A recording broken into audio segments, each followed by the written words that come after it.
Paano makakakuha ng libreng Perplexity Pro? Una, gawin mo agad ang prosesong ituturo ko ngayon dahil limitado lang ang oras nito at baka hindi na ito available kung ipagpapaliban mo pa ang panonood. At para sa mga hindi nakakaalam, naglunsad ang Perplexity ng isang browser na tinatawag na Comet na direktang kakumpetensya ng Google Chrome at sa kasalukuyan, kung i-install mo ang browser na ito, makakakuha ka ng isang buwang libre ng Perplexity Pro at para dito ituturo ko sa iyo sa video na ito kung paano ito gawin. Una, i-click mo ang link na nasa description ng video na iiwan ko sa iyo doon o sa unang nakapirming komento at ito ay dadalhin ka sa website na nakikita mo ngayon. Suriin natin ang lahat ng mga sinasabi at sundan ang bawat hakbang na nakasaad. Pindutin ang i-reclaim ang imbitasyon at mag-sign in upang makuha ito. Maaari itong gawin gamit ang Google, Apple o email. Gagamitin ko ang Google. Dito ako mag-sign in gamit ang email, pinindot ko ang email at nag-sign in ako.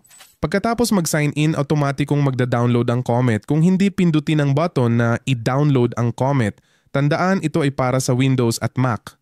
Dahil nasa Windows ako, ida-download nito ang installer para sa Windows direkta. Kung nasa Mac ka, ida-download nito ang installer para sa Mac. Buksan natin ang installer file at lalabas ang Welcome to Comet. Simulan ang pag-install at magsisimula itong mag-install at mag-download. Kailangan lang nating maghintay na matapos ito, maghintay ng ilang minuto at tandaan na bago ang lahat, ito ay dapat gawin gamit ang bagong account ng Perplexity, hindi ito gagana kung hindi.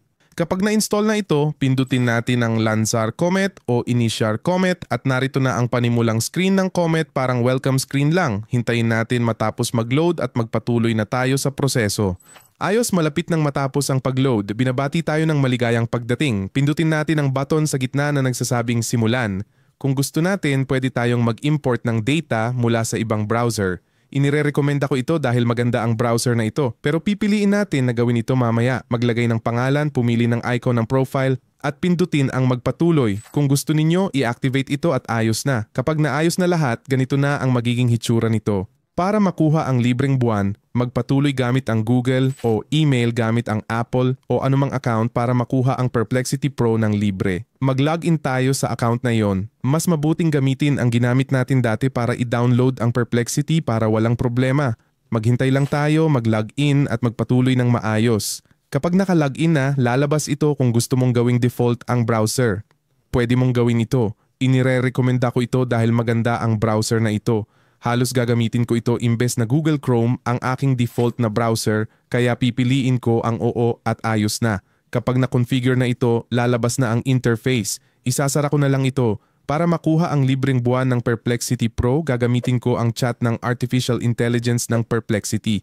Pumunta lang tayo dito at tingnan kung anong uri ng account ang meron tayo. Tingnan mo na wala pa tayong naka-apply na plan at ngayon magsisimula na tayo sa proseso. Sa chat na ito, mag-type lang ng kahit ano. Simulan ang paggamit ng Artificial Intelligence ng Comet. Ilalagay ko halimbawa ang unang option dito at iiwan ko lang ito na gumagana. Pero kung ayaw mo ito at hindi ito gumagana, pwede mong buksan ang bagong tab at gamitin ito sa ibang paraan kung hindi pa ito nagbibigay ng Pro. Magbukas tayo ng bagong window, maghanap sa Google, pumasok sa isang webpage, pumasok sa isang artikulo halimbawa, maaaring anumang page na gusto mo at gamitin ang assistant sa loob ng Comet.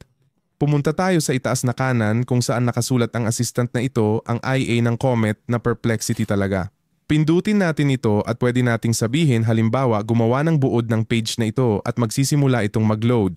Maghintay lang tayo na matapos ang pag-load at kapag natapos na, bumalik tayo sa unang page o magbukas ng bagong page para i-verify na mayroon tayong Pro ng Perplexity. Kaya tingnan natin, hintayin mag-load ito, magbukas ng bagong tab at sa kaliwa sa ibaba makikita na parang Pro na tayo. Pwede tayong bumalik sa itaas kung saan nakalagay ang account at doon makikita na ang subscription natin ay Perplexity Pro. Mayroon na tayong isang buwang libre para subukan. Kaya sa ganitong paraan natin makukuha ang Perplexity Pro ng libre